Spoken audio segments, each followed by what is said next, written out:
All right. Welcome back to the Better Advertising with Better Media podcast. Today, I'm incredibly excited to have one of my favorite people on the podcast, Emery Robbins from Better Media. Hi, Emery. Hey, Destiny. So glad to be here. The last time we were together in person happened to be the Prosper Show, where you put together an incredible presentation around video. Yeah, thank you. Yeah, it's been really fun to find something that I'm really passionate about within the advertising space specifically, and video has been that. And I'm excited to kind of dive in a little bit more today to talk about it. Video is a fun one because it feels like Sponsor Brands video is still brand new. It's still being completely underutilized. But in the last few years, we've seen Sponsor Brands Video rollout, which led to Sponsor Brands Video to a store, Sponsor Brands Video top of search, AI video creator, streaming TV, and everything we're going to talk about today, which is even more upper funnel activations using video. Absolutely. Yeah, the conversion rate really improves when you get to talk about your brand even more, show your product, bring that potential customer into the fold of who you are as a business versus just a static image. So it's really cool. Absolutely. I think one piece that people miss is one just getting confused. They see video as its own ad type, which it is in certain areas, but there's many different not platforms, it's not ad units, I guess, that you can buy. And depending on where your ad is showing up, it really depends on the type of video you're having created. And I think that is a barrier that is difficult to understand and hard to scale for brands. What are you seeing in that regard? Yes, definitely. The hard to scale piece. So you have different placements that you want to have a different kind of video set up for. But at the end of the day, getting one high quality video for a product launch or for a brand is kind of hard in and of itself. So seeing brands, hey, we have this one video, kind of use it for everything, Yeah. and we just have to run with it. Where different ad units really could play a different role in the customer journey. And so brands who are able to use their resources well or use AI video, et cetera, to have different types of videos for different placements, I think are really going to win long term. Absolutely. And it's about that timing and utilizing your resources as you mentioned. A quick example, if you're running a sponsor brands video ad and someone types in something along the lines of makeup brush, you should create a video specifically for that search term, makeup brush. On the flip side, if someone types in beauty kit, makeup set, you should create a video that is maybe a little bit more overarching, a little bit more brand focused. And that's just talking about on platform. We can now run a lot of off platform ads directly through even ad console. You can run a streaming TV campaign directly through your ad console, no agency, no minimum, nothing along those lines. When you start talking that language, I think it's really exciting because it's opening up a big opportunity for those mid-sized brands who maybe haven't been able to access a national media buy or anything along those lines. But the creative is the barrier because now you're playing an ad that's showing up on someone's TV, or maybe they're sitting at home on their couch and they're watching The Boys and they're seeing that ad. It's a little bit more disruptive, and you really need to adjust your creative for that new audience. Absolutely. I do think with sponsored TV easily accessible for most brands, like people are starting to understand, okay, what kind of video? They're asking the question at least, does it differ from what my sponsor brand video is or my sponsored display video is? And I'm like, yes, and it depends on what product and like what's the timing of it. If you're trying to do a campaign before, Prime Day, right? Leading into Prime Day. That's an amazing time for a high level branded video. But if you're doing like a new product launch, then your, video needs to be specific about what your new product is. So there's a lot of good questions being asked. It's how do we scale it and make it happen as a brand? The scalability is a fun one. We're going to get into that towards the end of this conversation. But you gave a really great example. And I think something that's also making it a little bit more accessible or things like AMC. Because the problem with a media buy that was TV based was okay, how do we actually know if it's working? You maybe put a direct QR code and have someone call, things like that. They can be hard to track. But when you layer in things like path to purchase or ad type overlap, we can very clearly see that if someone is exposed with this video ad and then they go click on our sponsored product ad, they have a much higher likelihood to convert. And I think access to that information has been helpful because when people are stuck in this like search mentality, it's very profitability focused. It's very immediate driven, click, purchase, done. But when you start incorporating something a little bit more disruptive, like off platform video, you really need to change your expectations and like widen your scope of how long it takes to convert a customer. Absolutely, and that was one of the big topics that I spoke on or wanted to speak on in my prosper talk was Amazon has done the heavy lifting, right? They are bringing the demand to the Amazon app, right? I am someone who needs a new makeup brush. I'm going to Amazon. Fast shipping, I can read the reviews, I already have Prime, etc.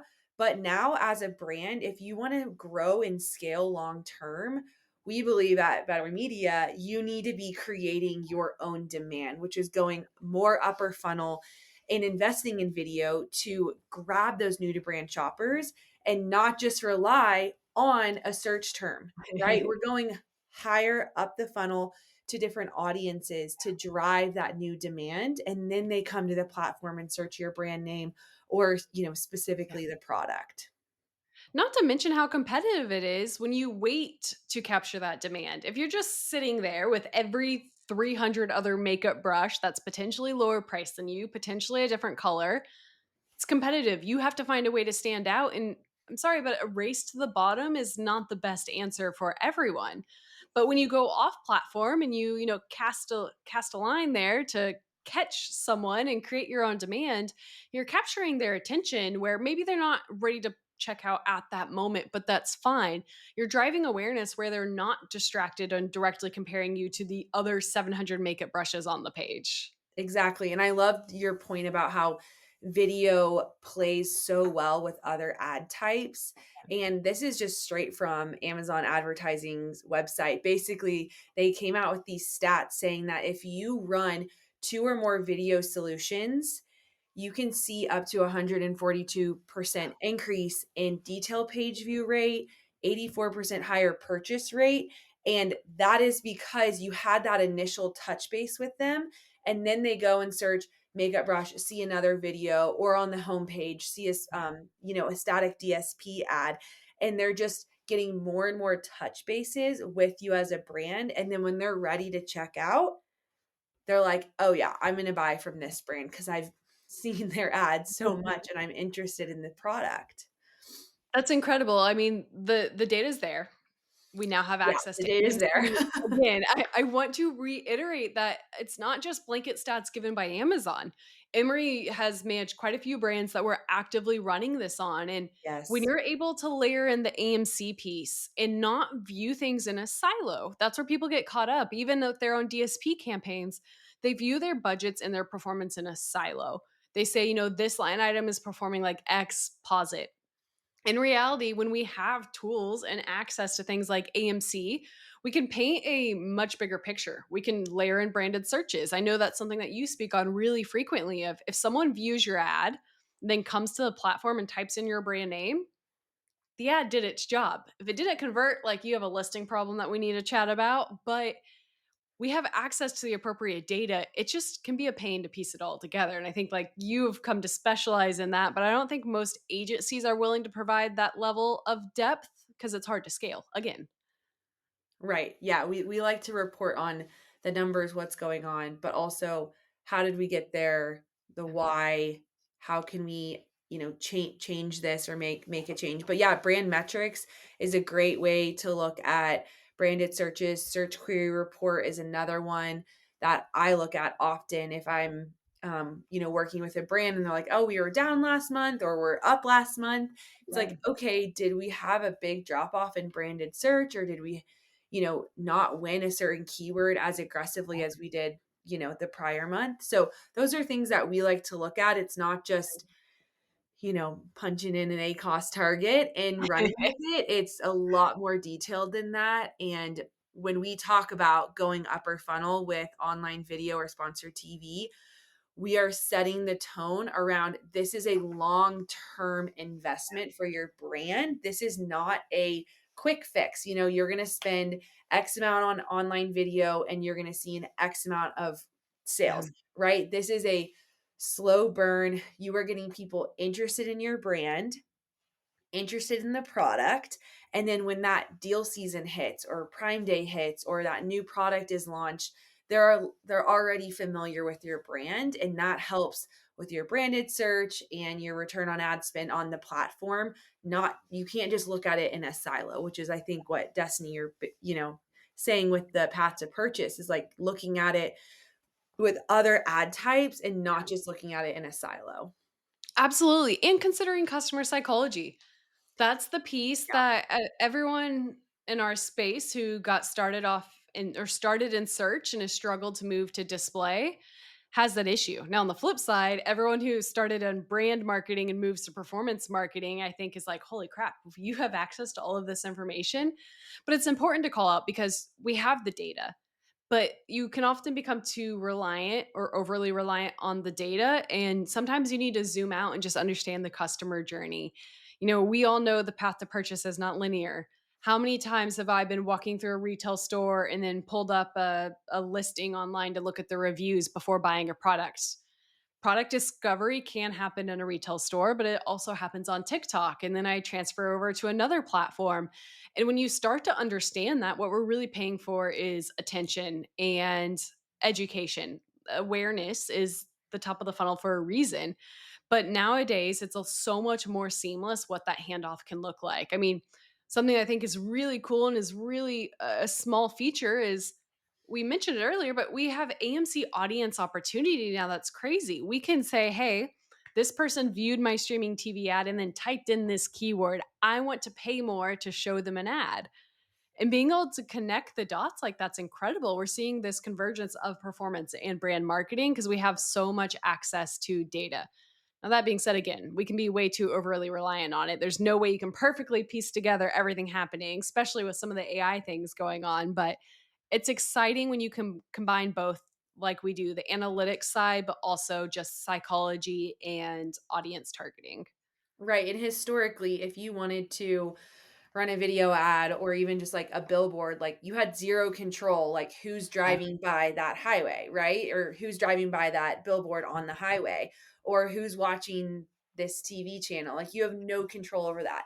But the audiences that Amazon provides to us for online video are so specific. And I just want to read a couple for Makeup Brush, since that's kind of what the examples we're sticking on. So there's like lifestyle, in market, new to category, and interest. So like for example, a lifestyle is budget shoppers of cosmetic and beauty, right? If you have a super premium product, maybe that's not the audience for you, but if you are priced competitively, that's an amazing lifestyle audience. Or there are also new to category audiences, makeup product purchases new to category, right? Like you're not having to do this crazy guesswork and just put this ad up somewhere and hope for the best, right? Amazon's data gives us access to the right audiences that make it a little bit more helpful when you're targeting who you're trying to go after. Absolutely. And now imagine being able to customize a creative for each of those audiences. Maybe you do have a premium product and a budget friendly product. Create a video for both. Target both of them in a segmented fashion. Follow up with a separate retargeting ad. Maybe for your budget friendly, you go really heavy on your deal days and you retarget everyone who's aware of your product but hasn't purchased. If you're a little bit more premium, maybe it's a good opportunity to upsell or cross sale. The combination of granular audience targeting and creative is incredibly powerful. But back to our original point, it's hard to scale operationally. Now, I'm a huge believer that the next 12 to 24 months, no brand is going to have an excuse not to be able to scale this out. Video is a bit of a hurdle, but just some of the things that we have been doing with AI in house to iterate on general brand guidelines to fit different policies and different platforms is insane. Creative teams are going to be completely reworked and relooked at. And I'm pretty confident we'll get to the point where small tweaks in demographics, maybe showcasing an ad with a cat versus a dog based on someone's household is going to be really, really scary, but really, really powerful because we're going to have the ability to perfectly align an audience with a dynamic creative, and brands need to lean into that now. Yes, I would get the dog ad, you would get the cat ad. Exactly. You would see mine Destiny, running I'm by. I'm curious, what kind of brands should be thinking about going upper funnel and building that awareness through video? Like, what kind of brand should really be considering this? I think there's two things that immediately stand out in mind for me. One, brands that have the bottom of the funnel covered. And I say that because there's multiple times where I see a large agency convince someone to go super heavy on DSP, and they're serving me this crazy awareness ad on my own app. And then I go and look at their search terms and they have no search coverage. So I Mm, would say, definitely start with the fundamentals, which is making sure you have fantastic keyword targeting, product targeting, sponsor brand video ads, and then working your way up, not doing the reversed. If you start at the top, don't have your bottom covered, you're going to hemorrhage money. The second thing I would say, and then I'll pass it off to you, is brand builders. Like, truly, are you building a brand, or are you wanting to sell a commodity or something that is just your only competitive advantage is a price point? If mm. that's your only competitive advantage and you don't know how to convey that to customers, then brand building's not for you.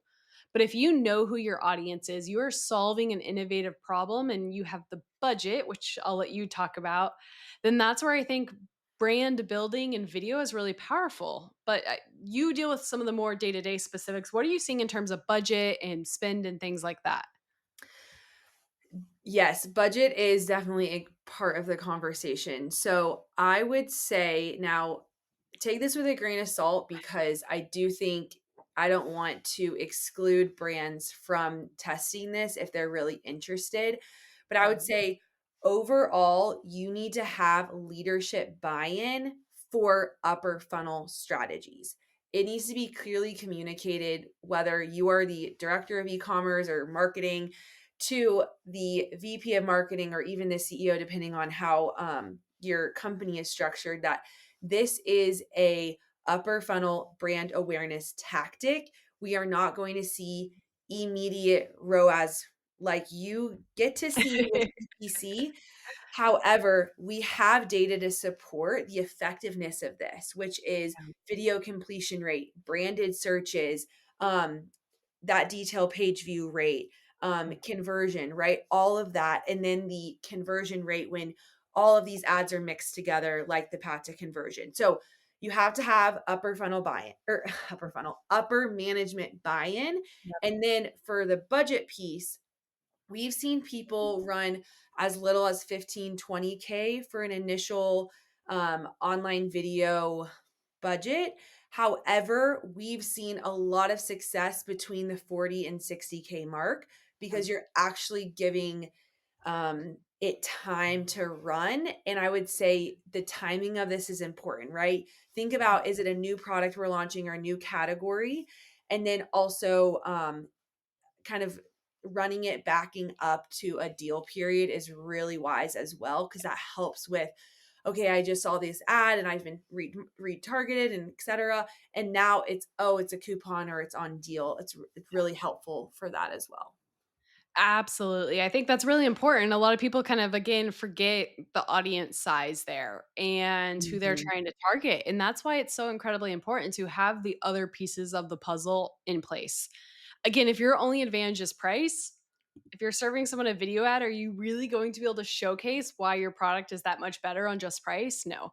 But if you have something innovative, or if you have a unique story or something slightly more competitive that you can convey in a video ad, then it becomes really important because then it ties back to the rest of the pieces of the puzzle. Right. And that video ad needs to do a lot. It needs to evoke emotion. They need to educate, but not over educate, inspire them with your brand and who you are. And Yes. then you have to really grab their attention. It is so important to get them to be interested in your product within the first like 3 seconds, which is hard to do. It is, and I alluded to this earlier. AI is opening a lot of capabilities. It's not quite there yet, but the direction I see Amazon going is opening up an opportunity for more people to leverage video assets and UGC and connect it with the audience. We know they have a bid on TikTok. That's a whole nother video and a whole nother conversation. Could be incredibly disruptive and incredibly dangerous to a lot of brands. But you see the roadmap. You can run sponsored TV directly in Ad Console, which is incredible in itself. You have access to all these networks. They're making a ton of acquisitions. The Thursday Night Football, the WNBA, all of these partnerships are just increasing their advertising bandwidth, which is a huge opportunity because it does lower CPMs when you have more inventory to bid on, but it also increases alignment. We have some products that I know would do absolutely incredible showcase on the WNBA. And as targeting kind of gets more in line and more strategic, we can do a lot with maybe not right now, but we can get very visionary on how we can align those creatives with a certain audience with the level of control that we have. A lot of people just aren't aware of the control because, again, they're used to those mass national media buys or the traditional kind of branded campaigns. When you can align both of those, it gets really powerful. Yeah, that would be very cool to have an ad on the WNBA. I would be all over that. There's a lot of opportunity there, and I'm excited because even, we've never had in-house creative capabilities, but with what I'm seeing on the AI front, it's going to empower us to be able to work with brand assets much quicker and go to market much, much quicker, which is a big opportunity. Right, I and think I I've said opportunity 700 times because, like, trying to convey how powerful this is to people, I'm like, "Please test it now." yes, so if you're a brand and you're thinking about this and you're not ready yet, this year focus on how do I make sure my PPC and DSP is completely optimized. So then in 2026, you can run some awesome upper funnel awareness campaign and you'll have your other ducks in a row to make sure that people are seeing your product. If, a week later, I'm actually now interested in buying that makeup brush, your product is going to show up. That is so key. And I wanted to kind of double down on that because I agree. Like I see an ad and then I go and search it and I can't find it because I like forgot the brand name or whatever it is. And it's so important to have like that full funnel Yeah. optimization ready to go when you invest 30 to 50K on online video. And if you don't think you're there yet, we can also help with all of those areas of the business and making sure you have the foundation in place. I mean, there's many times where I've had brands reach out wanting to test a video opportunity or something crazy upper funnel. And I'm like, you're not even covering your main keywords. I don't even see a headline ad running. Like, let's start there and then work our way up because it is confusing. Customers shop in many different ways, and we have to account for all of those touch points when looking at this strategy. Absolutely. Yeah, definitely need a partner who knows what's up and is in the weeds too. I love it. Well, we do plan on sharing this presentation you put together because it's incredible. You and Rob both, and we'll give a shout out to Rob and the Video Fresh team below. We want to share it with everyone, but more than anything, thank you for hopping on. I know you're obviously an expert in this topic. I've seen it through and through, but we also have a lot of brand testimonies and case studies on the work you're doing in this regard. So I thought it was amazing time to highlight that, and thank you for taking the time to share with everyone else. For sure. It's always so fun getting to talk shop with you, Destiny.